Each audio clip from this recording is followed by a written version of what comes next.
Hold on tight for the next hour. You're entering into a place, a zone called the alternative to the alternative media. It's a place, a special place where even truth seekers fear to tread. All right, people, let's move like we've got a purpose. Affirmative. Okay, glad you're back on the Investigative Journal on this Tuesday, July 18th, 2017 day on our calendar. And I got a good show for you today, so stick around. We're going to go back in time. We're going to take a trip to the moon, as they say. Even though nobody ever went there, we're going to take a trip there anyway today. But anyway, go to my website at arcticbeacon.com. And it'll direct you to a new site that we're starting called www.greganthonysjournal.wordpress.com. How and why, the inside story behind how and why I decided to concentrate on taking on the Vatican. Because, nobody really does it. I mean, there's a few people out there. I can't say no one. But in comparison to all the other media coverage, these guys are getting a free ride. And so I decided, since I lived in Rome for 6 or 7 years and learned about it, to bring the story back home. And I thought it would be met with a little bit more openness than it has been. It's a tight-knit group that's running this world, and they do not want this story out. So come here to get the inside story. You can also get blogs that I write, other things. So make sure you go to my website and then press that donate button. Because we're a listener-sponsored station, and we need your support. Now, if you press at Arctic Beacon, which will take you to WordPress, it goes directly to me. When you see all my YouTubes out there, kindly First Amendment does that, and if you want to donate to them as well, go right ahead. But it's kind of like the chicken and the egg. I wouldn't be able to broadcast on First Amendment because they're listener-sponsored, and they need hosts. So I'm sure they just don't want all rich hosts. So anyway, go to my website at arcticbeacon.com. It'll transport you magically over the web to a new site, and then you can press that donate button. And really, that's the only way we survive here. And so please, if you've listened and you get something out of it, by all means, go ahead. If you don't like it, just don't listen. I couldn't be any clearer than that. Well, anyway, today, here's what I want to do. Years ago when I started this show back in 2000, I think it was the end of 2004, I was doing 2-3 interviews a day. And before that, I spent 12 to 15 years, maybe more, as a journalist doing interviews every day. And so I'm interviewed out, to be honest with you. And I was really happy to see that social media and YouTube and all these ways that people communicate are here, because it makes my job a lot easier. And besides, it's a small world when you talk about the Vatican. And so I think I don't know, I try to look for new people, and I do. And I usually find them, doing their own little thing in their own little social media world, so it makes it easy. And I guess after all these years of doing interviews, why not? So anyway, what I wanted to do today was one of my favorite interviews that I always look back on it was the Bart Sibrel interview I did in 2005. It was my first time. I interviewed him many times, and he did a video, not a video, but a documentary on a funny thing happened on the way to the moon. And Bart was a documentarian, and he brought some really sophisticated evidence, and it was him that tipped back in 2005, tipped the scales for me to make a conclusion that we could never have gone to the moon. Now, since then, I've seen that NASA has lied about many other things. It's not just the moon landing. And I think it goes all the way to the size and shape of what, we live on. And you know that I bring stories about the flat earth theory and all these different theories. And I say, well, if you really understand NASA, I really think that we really must think about it. It isn't just the fake moon landing or their fake pictures about Mars, and it's the whole ball of wax. But going back to Bart Sibrel, you're going to listen. I did 2 hours this time I probably can't get it all in, so maybe I'll do a couple shows. But I interviewed him maybe, God knows, 20, 40 hours. And he was the one that made me realize that, boy, we didn't go to the moon. And that kind of was a interesting time. Now, I'm going to intro the show with a few words that I say. And it talks about shows I'm going to do that week, and it brings back two that are very interesting. One was a first responder who was dying of cancer, and he was there cleaning up at the World Trade Center, being told there's nothing wrong, and by 2005 he was dying of cancer. So I interviewed him the following day, and then the following day I interviewed one of my favorite of all time interviews. I think it's almost number one, was the Clotilde Mack interview. And that was the 80-year-old lady who I got the first-hand story of, who was stuck on her roof. You remember Hurricane Katrina, stuck in her attic for 10 days. And she survived on, just a couple little bottles of water and some greens. And then basically what happened when Clotilde finally, her cell phone was out, she got a word in to one of her relatives that lived in Louisiana.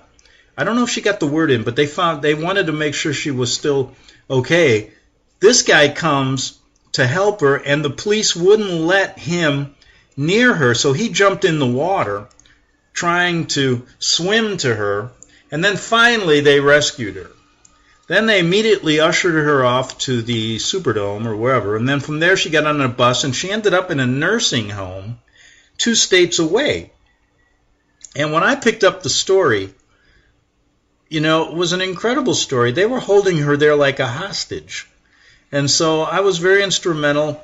I had a guy I put out my radio shows were going daily, and so I had a motorhome at the time, and I said, Clotilde, we'll go and get you at that rest home, and then we'll get you back home.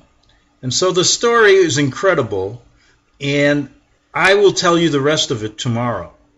And I got very involved in that story, and it had a happy ending and an incredible journey to get her back against the will of FEMA, the United States Senator, who had to bow down to my request, and also a nursing home that was going to charge her for staying there even when she didn't want to stay there, and they were going to put a lien on her property. That never happened. And I did get her one of those 2,000 or 3,000 FEMA trailers they never used when she got back to her home in the 9th Ward. I'll finish the story tomorrow, but you'll hear the introduction of that story. So let's get on with it. Let's take a trip to the moon, or let's not take a trip to the moon, with Bart Sabrell. Hey, I just want to preview this. So, by the way, today, let me tell you something, folks. Don't leave the dial today, because I have on a story that's always interested me ever since I was a kid, and I finally tracked down a guy who believes that we never went to the moon back in 1969, and he doesn't just have a theory. He's backed it up with some evidence that's going to shock you, and he's on today. His name is Bart Sabrell, and I believe I pronounced that correctly. Kelly in the back there will correct me if I didn't, and hopefully she'll let me know, Kelly, when Bart's on the line, and we'll get the show on the road. But in the meantime, you got to stay for this one. We'll have him on for 2 hours, and I'm going to take calls all the 2 hours, because I know a lot of people are going to have a lot of questions, and Bart's going to tell us about the new video, the new information he's uncovered. This is a shocking piece of information that basically, he says, proves point blank that we were lied to about what happened when Apollo went to the moon. So, okay, and so Kelly's back there, and she just whispered in my ear that my guest is here. So, Bart, you hold on. I've got a minute here. I'm going to finish up. We're going to get to you right after the break. So let me tell you, I've got a couple people this week that are also, you got to listen tomorrow. I got Pat Arece, that's A-R-E-C-E. Pat is dying from cancer. He worked as a ground zero first responder for weeks and weeks and weeks, 12 hours a day, and Pat is dying from cancer, and this is a great story of government cover-up. Folks, if we can't get him for 9/11, let's get him for lying to people like Pat who are dying from cancer, and we're told when they were going to ground zero that it was safe. And this is an incredible story tomorrow. Like I said, I don't talk to the liars in government anymore because I grew up talking to them. They don't remember where I come from. I learned from the best. And those are the politicians in Chicago where I grew up. So I learned all the tricks from them. One politician once told me, he said, Greg, the first thing you do when you're a journalist is you learn to read backwards. And I said, what do you mean? He said, yeah, when you sit across the desk, learn to read backwards because they've got that stuff always there, and that's the stuff you want to read, the stuff they won't show you. So that was one tip from one of my friend politicians in Chicago who taught me all the ropes, taught me how they lied, taught me how they run away from the press, and taught me a number of things that have served well over the years. So we'll get to Pat Arisi tomorrow, and then Thursday, my God, you have to listen. I have a woman by the name of Clotilde Mack, 85 years old, spent 10 days in her attic in New Orleans without any help. And then it gets worse after that. So, folks, the next 2 days we're talking to the people in the heartland of America with the truth on the Investigative Journal. We'll be back with the moon story by... Okay, it's 8 minutes after the hour on the Investigative Journal, and you're here. We'll be here for 2 hours, and we're going to take a trip to the moon today, folks. We're going to take a trip to the moon with Pat Sabrell, and this isn't going to be your normal trip to the moon. Folks, this is going to be something that's going to shock you, because I'll tell you, I grew up in this era when we supposedly touched down on the moon. I remember the flag. I remember the first step. I remember the story. I remember feeling good. And now I am just flabbergasted because, about a year ago I heard about something about this and saw a number of things. But let me read this. Bart Sabrell, I'm sorry. I hope I said that right. Bart Sabrell, we'll get that right. But anyway, Bart's put out a new video. It's called Funny Thing Happened on the Way to the Moon. And we're going to tell you how to get that video. I watched it last night, and I'll tell you something. It was incredible because there's some information here that just shocked me. It goes past the normal stuff that we've seen before, and that's the staged lighting, the radiation belt. This gets into some things, and let me read it right off of his video, which I'm going to recommend that you get. We're going to tell you how to do that. Includes never before seen footage of NASA staging. That's the key word, folks. Part of the Apollo 2 mission, and we're going to talk to Bart about that. But let me read this off the back of the jacket of the video, which kind of tells you what this is all about. So if you don't know anything about this hoax, the most like I'm going to act maybe as a doubting Thomas today. So we're going to try to get to the truth here. So surrounding the Earth, beginning at an altitude of 1,000 miles and extending an additional 25,000 miles, lie lethal bands of radiation called the Van Allen radiation belts. Every manned space mission in history, including Mercury, Gemini, Soyuz, Skylab, and the Space Shuttle, has been well below this deadly radiation field. Folks, we just can't get through it. But miraculously, all except Apollo supposedly got through it. And recently uncovered footage, now listen to this, this is Bart's words, recently uncovered footage of the crew of Apollo 11 staging part of their mission proves that the astronauts never made it beyond Earth's orbit. The goal was to fool the Soviet Union about U.S. strategic capability during the height of the Cold War, deceit, greed, injustice. And that word greed there is interesting because these contractors, according to Bart, really soaked the American taxpayers. We'll talk about that. And Bart says basically, a sad thing happened on the way to the moon. The truth will astound you. Bart, don't tell me it's so. We never went to the moon. Tell me about it. Well, are you there? Yeah, I'm Gary. Are you there? Yes, get close to your phone and don't. You're ruining my fantasies when I was a child watching this. But you know something? I watched your video last night, and your story really needs to be heard. So go ahead, start out and tell me how this journey began for you. Sure. I was 14 years old, and I was living in Nashville, Tennessee. I'd just been here a couple of years, and my dad was in the Air Force. Okay. And and because he was an officer, he got little gifts from time to time from the government, one of which was a packet of publicity pictures from the moon landing. I thought this was great. You know, as a 14-year-old, I put an entire bedroom wall. You know, we're talking about 10 feet by 12 feet, nothing but pictures of the moon landing. I thought it was the greatest thing, you know. Yeah, I wanted to be an astronaut when I saw that. I'll be honest with you. Yeah. I was a kid, too, so go ahead. Well, it's kind of like, I don't know if you know much about the Bible, but Paul, you know, Paul the Apostle Paul. Yes. He wrote... Not Paul, my brother, but Paul the Apostle. Go ahead. He wrote most of the New Testament. He wrote the majority of it. Now, do you know what he did before he did that? I think he worked at NASA, didn't he? Yeah, he did. Okay. He was a Christian killer. All right. Yeah, he was a what? A Christian killer. A killer, okay. Of Christians. All right. So this guy went from being their prosecutor, you know, to being their leader.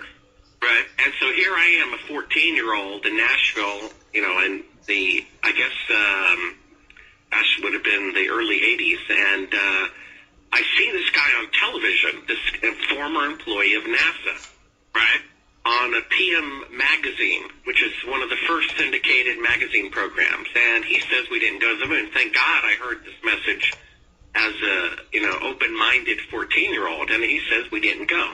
Now this was back when, in the 80s? This would have been I'm 40 now. That would have been 14. That would have been 24 years ago. 20 years ago would have been 85. 4 before that would have been 1981. All right. And you heard that way back then? Yeah. And in 1981, there was this is before 2020. The only magazine program out at the time was 60 Minutes. Right. And in the Southeast, out of Nashville, was produced this program that aired in like 30 or 40 stations in the Southeast weekly, Friday night at whatever.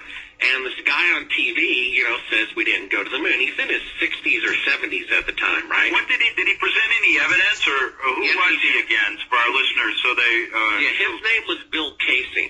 Bill Casey, okay. And who was he? He was a former employee of Rocketdyne, which developed the rockets to go to the moon. All right. He worked there for 6.5 years. Okay, and what did he say? He said that, number one, it was impossible to go to the moon. And Allen radiation belts, of course. And a number of reasons, yeah. Okay. And that, like in poker, you know, I have a pair of twos, you have 3 threes, okay? I bet $500,000. And you're like, gosh, I better fold. Okay. You've got 3 of a kind, stronger than threes, right? So we bluffed. We pretended to be more advanced than the Soviets in order to fool the Soviets about strategic capability during the Cold War. Well, I'm a 14-year-old. I'm pretty open-minded. After I'm done, I go back to my bedroom and I start looking at these pictures with a new eye. You see? Right. Kind of like previously, my eyes were wide shut. Right. And sure enough, there are shadows. Just like he said, that from one astronaut go at 12 o'clock and the other astronaut go at 9 o'clock. I mean, 90-degree, you know, there's only sunlight on the moon.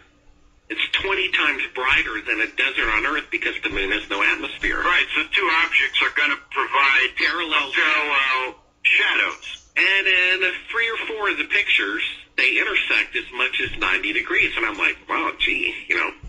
Which, for our listeners, tells you what? Well, that there's artificial lighting. The sun is 92 million miles away from the Earth and the moon. So any shadows, they would never intersect. They'd always run parallel. But in a few of the Apollo pictures, they intersect as much as 90 degrees, which means the light source is really close. Right. It's like a studio spotlight. Well, this is kind of in the back of my head as a 14-year-old. Right. Well, let me just preface something here. I watched your video last night, and you brought up some things that, you know, were interesting because a lot of people forget. It's been a lot of years. But back then, you had some video of Kennedy admitting and the press talking about how we were so behind the Soviet Union, right, at that time. That's correct. And it was a fact that we were way behind them in our technology. So that was nice to see in your video. Laid a little, historical fact there, which many may be forgotten. But go ahead. Yeah,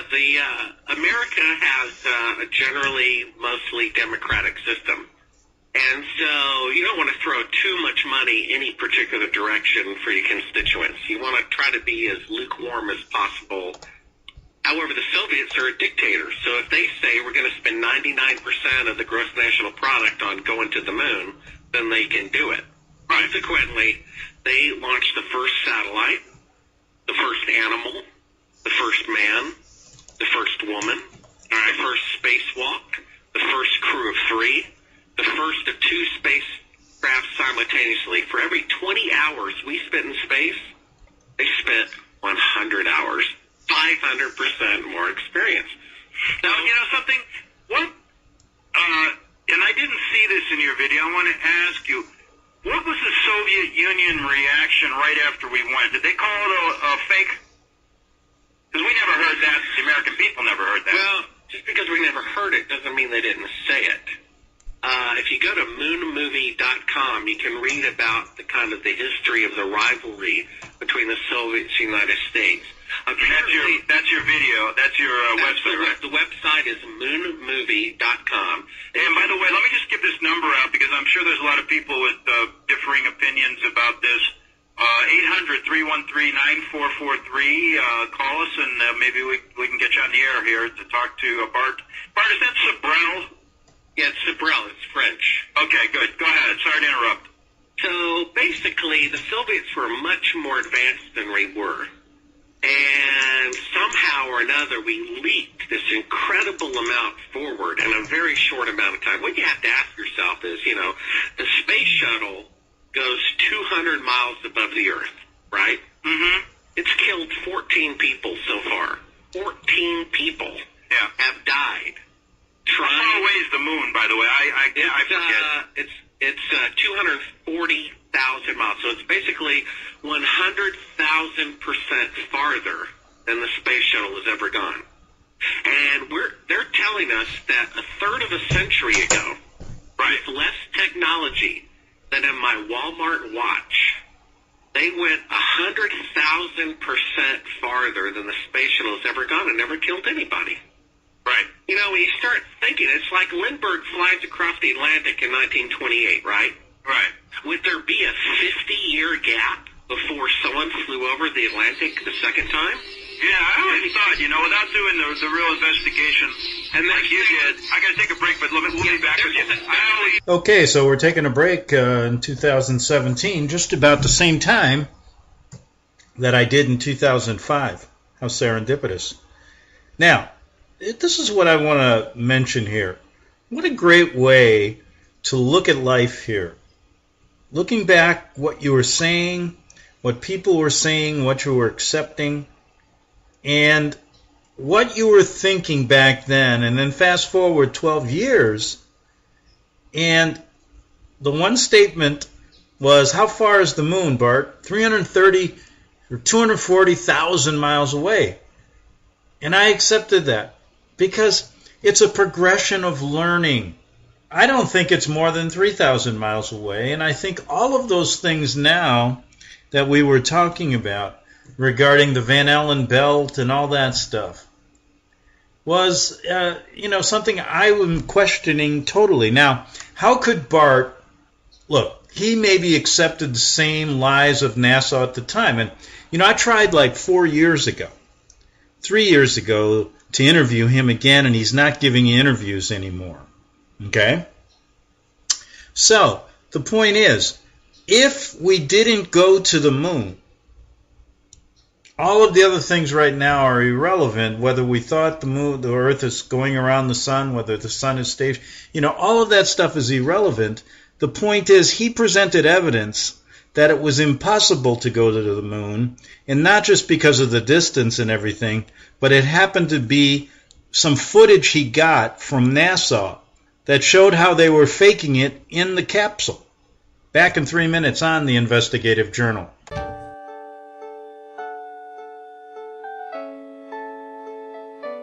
The program you are listening to is 100% sponsored by you, the listener, on this First Amendment Rights Media channel. You will notice that there are few commercials on this radio network. There's a good reason for that.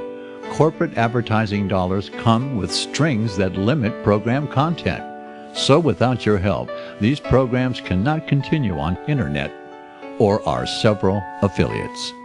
If you benefit by the educational law programs, we ask you to give. If you are admonished or nurtured by the Bible and ministry programs, we ask you to give.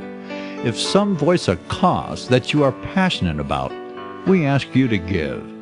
If you believe in any of these, we ask you to support them as you would a missionary on a continual basis, as if giving a tithe for missionary radio.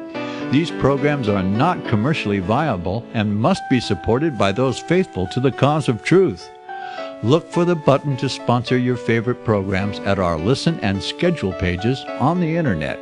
Then, when you subscribe, we will send you the last quarterly MP3 CD of that program immediately, and continue to do so with each new quarter. We will also give you unlimited archive access to all of our programs.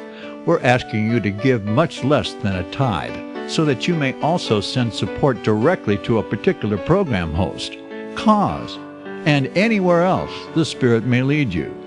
Do all to the glory of our God and Creator, for His holy nation, the only kingdom that will last forever.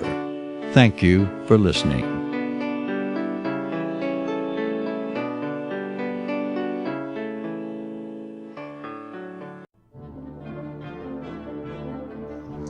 Visit crosstheborder.org, CROSS, crosstheborder.org, to get your print, EPUB, or PDF version of Nicholas Arthur's new book titled When the Third Temple is Built. That's crosstheborder.org. When it comes to prophecy today, much of the evangelical Christian world has their eyes on Israel, waiting and watching to see when the third temple will begin to be built. The plans are drawn. The Jewish people are eager. Most evangelical Christians today believe that the rapture will happen before the third temple is built. Hi, I'm Michael Eugene. I was taught that Daniel's 70th week was in the future. Is that really what the Bible teaches? Have we searched the Scriptures and found this to be true? Why is it so important for a re-established Israel to build a third temple in Jerusalem? Is it necessary to build a temple on the same location already occupied by the Dome of the Rock? Is it necessary for sacrifices to take place in the temple on Temple Mount? Is there really a rapture followed by 7 years of tribulation? What is the New Testament temple? Can we identify history and prophecy? Who is the first beast in Revelation chapter 13? Who are the 7 kings in Revelation 17? I have asked all these questions, and I have found Nicholas Arthur's new book, When the Third Temple is Built, answers all these questions and more using Scripture to interpret Scripture. The Bible says that no prophecy of Scripture is of any private interpretation. Nicholas shows us in his new book, When the Third Temple is Built, how the Bible interprets prophecy and not man's private interpretation. Visit crosstheborder.org, CROSS, crosstheborder.org, to get your print, EPUB, or PDF version of Nicholas Arthur's new book titled When the Third Temple is Built. That's crosstheborder.org. The following program is labeled dangerous and off limits by the supreme Jesuit command. But stand tall, people. Listen up, and you may just learn something. Oh, dear Lord Jesus, this ain't happening, man. This can't be happening, man. This ain't happening. Okay, we're back, and let's not waste any time. You know, that's really a key to life, isn't it? You know, we only have a certain finite time. It's Greg Anthony here on the Investigative Journal. We'll get back to Bart Sabrell, and a funny thing happened on the way to the moon. Folks, we never went. But anyway, isn't it interesting? Time, it's a finite object. You know, let's call it an object. Let's call it something that we only get a certain amount of time here, and boy, do we waste it. And someone was asking me, well, what about a book you want to write? I sit there all the time and go, boy, it's got to interest me. But if I could write something that can make people not waste time and get the maximum amount out of their life, I would feel like I did something great. Because no one in the history of the world has wasted more time than me. And luckily, God's given me a good number of years to waste that time. But anyway, as I'm sitting here to talk about time, before I get back to Bart Sabrell, I remember this Christmas. I was sitting last Christmas with my two dogs, and I was looking forward to 2017. And fast forward to now, if anybody would have told me that my time had changed so much, the time. So I'm here sitting in Mexico without my two dogs who passed away in the last 6 months. Someone, they would call me crazy. I would have said, no way. But you never know in life. Never do you know. Never, never. So that's what I'm talking about. Make the most out of every moment. But here's the deal. Here's what I was thinking. If there was ever a replica, did you ever watch that movie with Jimmy Stewart? And he talks to this rabbit. It's an invisible rabbit. Well, that's me right now. I'm sitting there talking to Max in the car. I'm sitting there talking to him as I'm walking into work. And as he sits down next to me, when I'm typing at work, I talk to him. And so I guess people are going to start saying, wow, he's like Jimmy Stewart in that movie, what was it, Harry? What was that rabbit's name? Well, let's call him Max. It's crazy, but that's about where I'm at right now, personally. So I got this big, invisible friend with me everywhere, and he's sitting right here listening to me on the radio. How's that for you? So anyway, isn't it kind of fun, though? We're doing a show about the moon. It's kind of fun. It's kind of like a bunch of kids all sitting around going, hey, look at that moon. Did we really go? Let's have some fun and think about it. Come on, people. Let's enjoy ourselves sometimes, okay? And these subjects, I cover genocide. I cover all these things. It's nice just to get away from it and to deal with some of the more pleasant things in life, like NASA stealing millions and billions of dollars, making us think we live on a place we really don't. Let's get back to Bart Sibrel before I take up the whole show. And one thing, I'm thinking about the interviews that I just did back 12 years ago. Man, I would have done that interview a little different. Not with the content, but, I remember back then I was a big, big talker with people. I'd sometimes talk over them in the interviews. I got better as I went along on the radio. As a journalist, print journalist, it's much different. Well, let's get back to Bart Sibrel. Thought it was strange and never went back again after that, so we'll be back continue this interesting discussion. They're saying there's going to be a 50-year gap before returning to the moon. That's okay, we're taking a trip to the moon today with Bart Sibrel. Bart's put out a video called The Funny Thing Happened on the Way to the Moon, and he's uncovered some very interesting information, which basically, he says, categorically shows we didn't go to the moon. But Bart, get back to where we were when we took a break. You were laying a foundation here of why this moon voyage seemed nearly impossible back then. Go ahead. Well, the Soviets were very much more advanced, right. Albeit they were squandering their own budget double at least what we were doing. They were spending twice as much money at least to be the first. Now, the first satellite, Sputnik, flew over the United States in 1957. There were people, it was the Cold War, and you got to give the guys the benefit of the doubt. I mean, never before in history, in the world history, had each nation possessed the ability to annihilate the other, okay? That had never happened before. So, when they start flying the satellite overhead, you got to figure out you could potentially put nuclear missiles on a satellite, right? Right. And if the satellite is orbiting above the central, spot above North America, it's like 5 minutes to Washington, to California, to Oklahoma, to Florida. 5 minutes, there's just no way to prevent a nuclear strike 5 minutes away. So, yeah, you could say that the fear, of that was, I would say, reasonable, possibly. So back then, if anybody would have went to the moon, the Soviets would have had a better shot at it, right? Well, if you could go to the moon, that would mean you would have this incredible technology.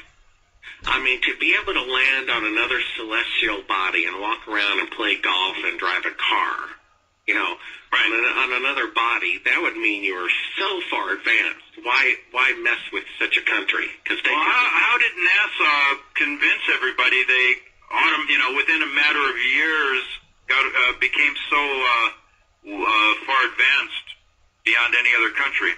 Well, they didn't necessarily convince everybody. If you go to moonmovie.com and check frequently asked questions, right. The first question that I had, I'm 14 years old. I see a guy on TV who says we didn't go to the moon. I'm the biggest fan of the moon landings on the planet. Right. And then he says the shout, and I'm like, sure enough, so 10 years go by, I become a filmmaker.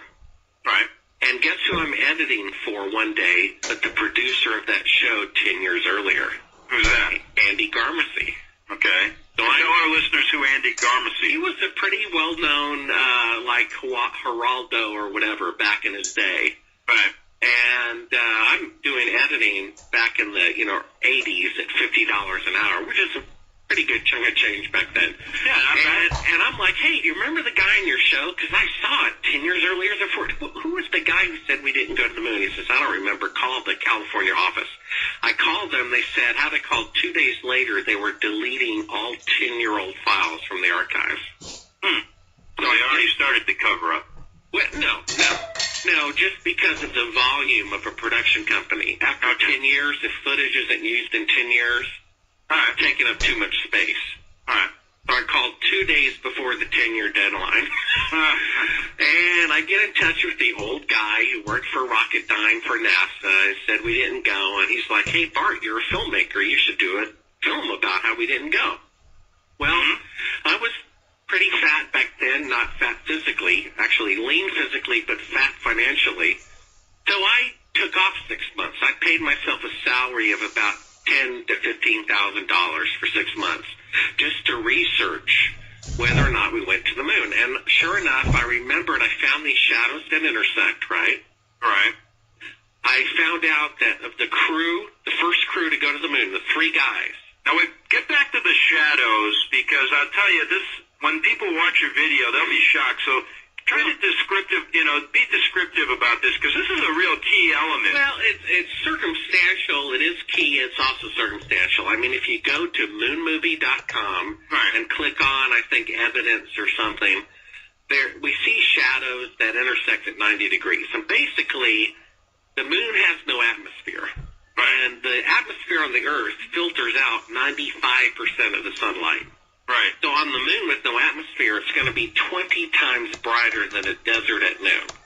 So you're going to get some good lighting there. Very good lighting. You don't need artificial light. You don't need flash photography. You don't need light kits. Right. And yet, that means the only source of light is the sun. Now, the sun is 92 million miles away. So my shadow and your shadow, if we're both standing on the moon, will both run at, let's say, 10 o'clock. Well, right. And basically you point that out by showing a picture they intersect of the Earth and 2 light poles reflecting off the sunlight. Okay, go ahead. Yeah, so in a few pictures they intersect, and I was like, well, that's kind of interesting. Then I find out of the 3 guys who went on the first mission, 2 of the 3 have never given a one-on-one interview since they returned. So the majority of the crew, 2 of the 3, have never. Go over these 3 guys again. Who were they, just for people that may have forgotten? Well, it was Edwin Aldrin Jr., Buzz Aldrin. It was Michael Collins, and it was Neil Armstrong. Okay, everybody remembers Neil Armstrong. Okay. Now, Buzz has given the most interviews. He's also had emotional breakdowns, bouts with alcoholism and whatnot. He's the only guy who tends to preach the word that we went to the moon. Bart, we're going to have to take a break. You hold that thought. We'll be back in 3 minutes and continue our journey to the moon with Bart Sibrel on the Investigative Journal. 33 minutes after the hour, we're on the Investigative Journal, the second half hour. We're taking a journey to the moon with Bart Sibrel. He's presented some compelling information on a video he calls "A Funny Thing Happened on the Way to the Moon." And he presents some compelling documentation that we never were on the moon back in 1969. By the way, if you want to call in and ask Bart some questions, 9443, and you'll talk to Kelly, our wizard in the back room, who does a fantastic job to keep this show rolling. And I know Kelly is interested in this topic, so I'm going to ask her a question later about what Bart's telling us about, and you can get a chance to meet Kelly on the air. But anyway, you can call us at 800-313-9443. Bart, you left off. Tell us more about the shadows. I think we were talking about the shadows, or were we talking about the astronauts? So, Greg. Yeah. I'm checking you out online here, and there's an incredible delay between live and what's on the web. Oh, really? It's a good 15 seconds or something. I have no idea. Yeah, it's an incredible delay there, for people who are trying to get out the truth. Anything could happen within those 15 seconds, I have no idea about the technical things, but I'll look into that. Yeah, you should look into it. It's a fair amount. It's a good 10-15 seconds. It's a long amount. Wow, but it's coming out clear, though, correct? Well, yeah, but with a 15-second delay in a live conversation. Wow. Well, anyway, we're also on satellite at 11.915. And you can get us there. I did have some calls yesterday from Ohio. People were having trouble getting the band they usually get there, so we'll check. That's interesting. That was before Skype, and we were in a studio. And, I was thinking about that. Broadcasting in a studio, I used to go into the studio, and it was kind of nice. You got the producer over there. You had this and Kelly was my producer for a while, until John Stapmiller pulled a gun on her once. That's what I heard. Secondary information, but came from the internal organization. He didn't pull a gun on her. They had a staff meeting. I wasn't there. That was RBN. And they had a staff meeting, and I guess he was upset with some of the technical crew, so he started the meeting off by putting a gun on the table.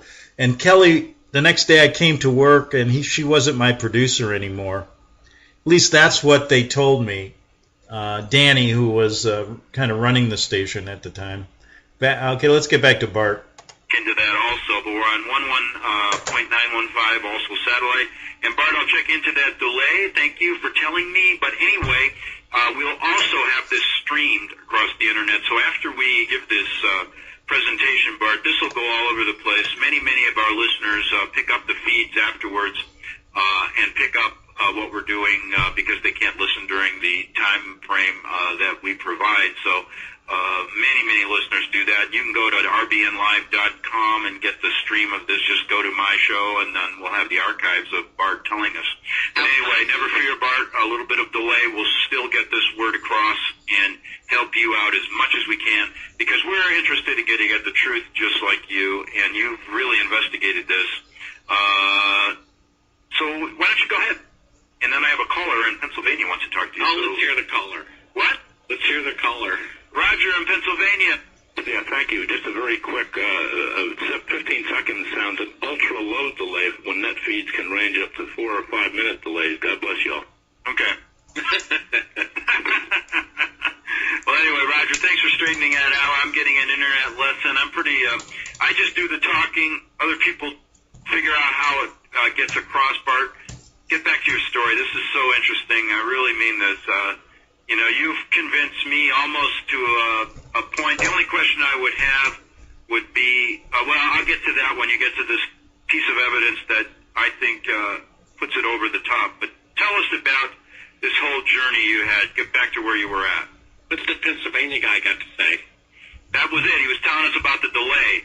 Oh, the delay. Well, he said that normally with a load like this, it could be a 4-minute delay. I have no idea, but let's get back to the subject of the moon landing. Really? I thought that was just an after statement. Did the guy, I thought he had a serious question. Well, anyway, there'll be others. Go ahead. Well, in any case, if there were to be some announcement, let's just say, for example, some news journalist in America. Right. Was to make a breakthrough. Let's say a breakthrough about something highly significant having to do with the government.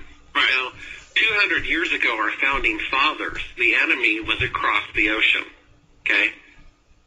Now, unfortunately, the enemy is domestic. Remember, we have to protect ourselves from all enemies, foreign and domestic. Exactly. Right? Domestic is possibly even more hard because it's difficult to discern. Right. When the enemy is over there and when they wear bright red uniforms, very easy to discern who the enemy is. Now, the enemy is probably more domestic than foreign. I would say dramatically more domestic than foreign. We have the a current administration who we believe very strongly, as of about 2 years ago, has discovered that the moon landings were fraudulent. And yet they still do not come forward. They still do not do what's right. They still do not tell the truth because they fear the embarrassment that would be involved with it.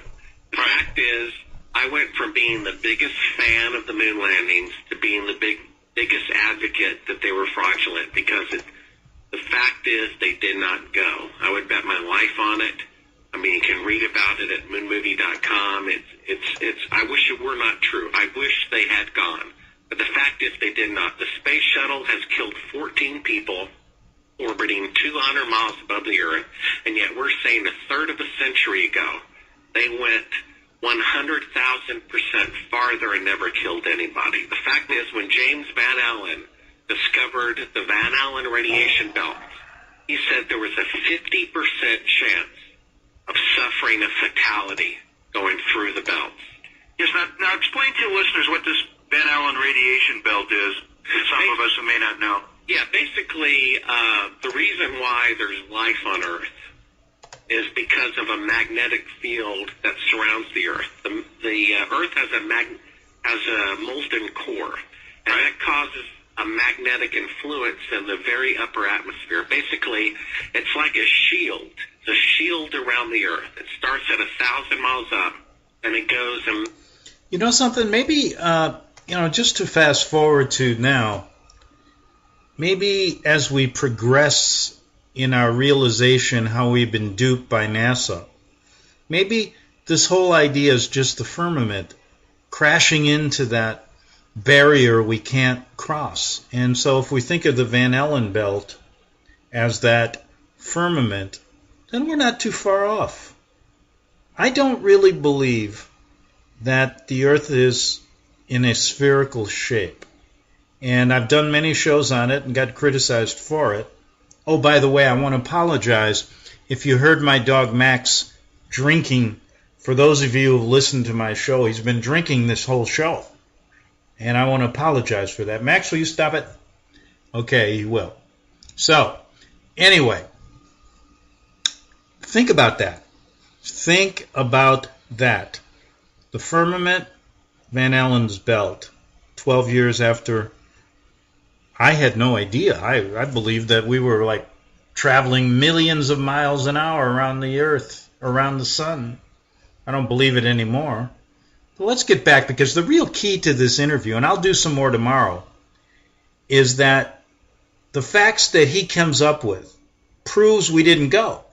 And it's not because of the atmosphere or the shape of the Earth. It's because of what he found out in that capsule. And a very interesting... You can still get his movie, I think it's called. The Funny Thing Happened on the Way to the Moon. Back to Bart Sabrell for the last 4 minutes. Or 25,000 miles. The shield protects us from solar and galactic radiation, which is very severe.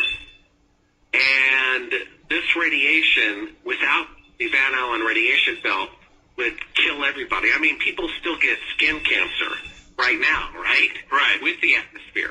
So you can imagine with no atmosphere, with no Van Allen radiation belt, there would be no life on Earth. There wouldn't be plant life. There wouldn't be algae life. So we have to have this magnetic field in order to survive here on Earth. It also, paradoxically, prevents us from leaving the Earth. Now, we can orbit the Earth.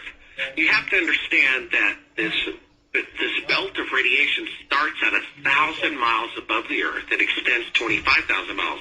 Every manned mission in the history of spaceflight, Soyuz, Gemini, the Space Shuttle, all have been below the radiation except going to the moon. You'd have to go through it in order to reach the moon. Now, what did NASA say back then on how they defeated the radiation belt? What was they said it wasn't as serious, it wasn't as dangerous as Van Allen first said. You know, the expert. Right. The expert was wrong. Okay. And you'd only have to go through it for a short while. It wouldn't really matter or whatever. They had a lot of people recanting on their original testimony. Van Allen said there was a 50% chance of dying going through the radiation. He later recanted. Von Braun. Wow. Von Braun, you know, the guy, the mentor of the moon mission, right, originally said that in order to go to the moon, you would have to immediately land and then go into a cave to survive from micrometeorites. Hey, do you want to take some calls? They're backing up. Sure, absolutely. And then we'll get to this incredible information you have, what really put it over the top on your video. Mike, you're on the Investigative Journal. You have a question for Bart. Well, it's my understanding, and that the Van Allen belts or the radiation starts at about the limit of the space shuttle's orbit. They actually orbited their record flight to kind of sample the radiation in the Southern Pacific anomaly, they call it, I think, where, and it's written up online, you can look it up, they could close their eyes and we're seeing artifacts on their retina from the radiation and they could see a light glow in the cabin just from this radiation of the upper thermosphere or the lower radiation belts. But it's my understanding that if you have an orbit that's highly tilted, say 45 degrees off of the equator, when you launch your escape velocity, they did a second stage burn to get up to 24,000 miles an hour to get escape velocity to get to the moon, and they were at quite an angle so that it would have shot them through the thinnest part near the North Pole. Well, that's the first I've heard of that. Now, folks, you realize why I do not take calls. Anyway, we're going to come back. I want to finish this interview with Bart tomorrow, so if you want to learn more, go to what is it? Funny Thing Happened on the Way to the Moon. Also, watch that movie by Jimmy Stewart. Just Google The Invisible White Rabbit. Max, will you stop it? You'll love it. Great movie. See you tomorrow on the Investigative Journal. The book of Revelation says, the spirit of prophecy is the testimony of Jesus Christ. This is at the very heart of FirstAmendmentRadio.com. In that spirit, we have created the Prophecy Reality News app for all of your mobile devices, streaming First Amendment Radio 24 hours a day, 7 days a week. Available for your Apple, Android device, and smartphone, absolutely free. Get the Prophecy Reality News app installed today so you can listen to First Amendment Radio wherever you are. The Prophecy. Since the beginning of time, kings have sought it, nations have fought for it. It has been traded, it has been borrowed, it has been purchased, it has been stolen. There's a reason for it. To secure the blessings of liberty to ourselves and to our posterity. Invest with the security of gold and silver. Call Discount Gold and Silver Trading at 1-800-375-4188 or visit discountgoldandsilvertrading.net. Listen to Financial Survival with your host Melody Cedarstrom right here on FirstAmendmentRadio.com at 4 p.m. Eastern or 1 p.m. Pacific Time. Visit discountgoldandsilvertrading.net or call Discount Gold and Silver Trading at 1-800-375-4188. Toll free 1-800-375-4188.